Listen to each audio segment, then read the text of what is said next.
All right, welcome. You know, every single day we're just hit with this tidal wave of information, right? It's news articles, it's social media, it's podcasts, it's even texts from our friends. But let me ask you, how much of it do you really truly trust? So think of this as a mini masterclass. We're going to build a toolkit to help you slice through all that noise and become a much smarter, more critical consumer of information.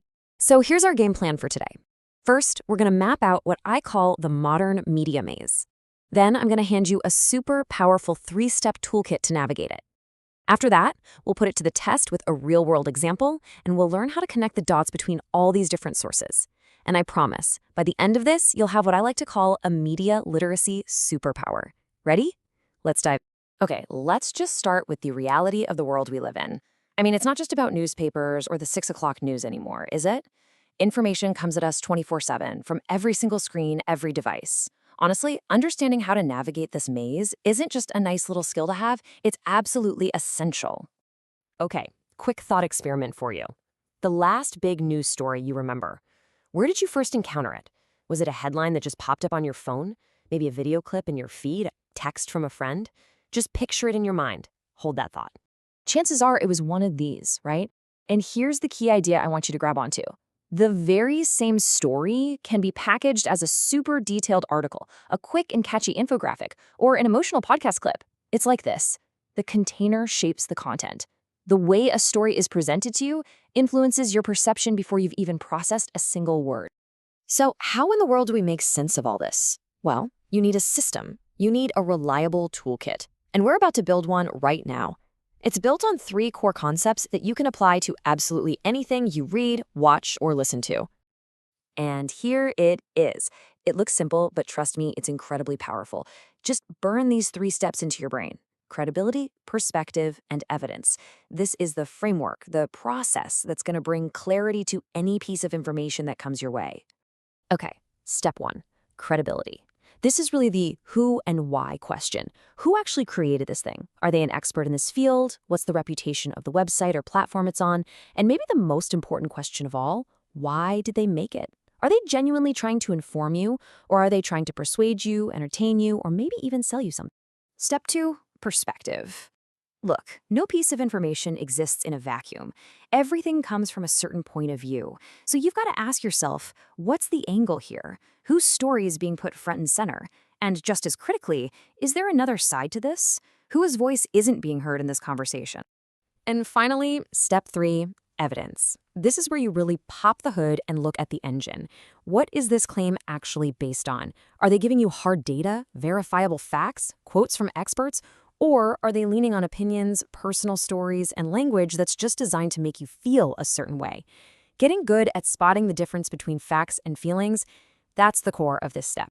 Now, Siri is great and all, but practice is really where the learning happens. So let's put our new toolkit to work, shall we? We're going to take one single topic, the effect our digital devices have on our sleep, and we're going to analyze how 3 totally different media formats cover it. So for this little case study, we've got 3 very different sources on the exact same topic. We've got a snappy visual infographic, a pretty formal news article, and a conversational podcast. It's the same story, just in different containers. Let's see what happens when we start breaking them down. You can see the differences right away, can't you? The infographic just hits you with these bold visuals and big percentages, but there's almost no context.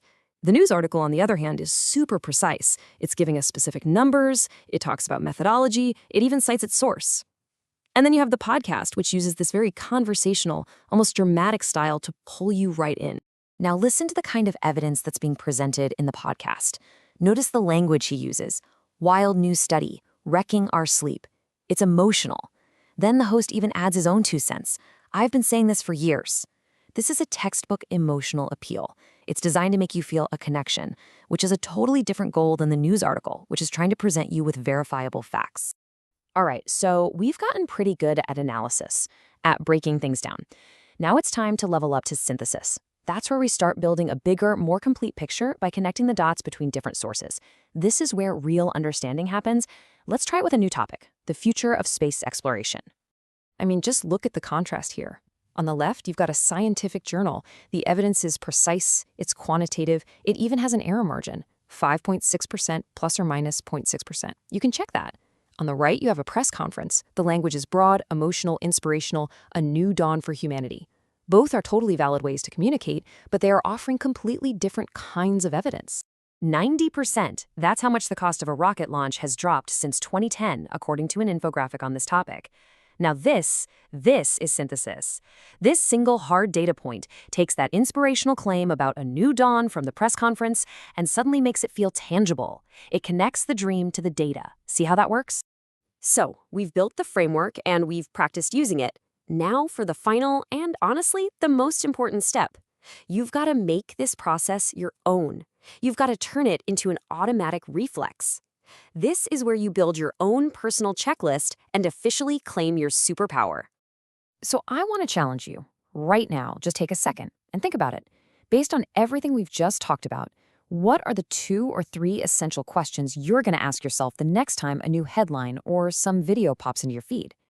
If you're stuck, here are some starters to help you build that personal checklist. Who and why is always a fantastic place to begin. Asking whose voice is missing? That's a real power move. And my personal favorite is, how does the format shape the message? Because after today, you know the container is never, ever neutral. And that brings us to our final thought. We've established that the format shapes the message. So the next level question is this: who or what is shaping the formats that you consume most often? Really thinking about that is the first step toward becoming a truly conscious and empowered consumer of information.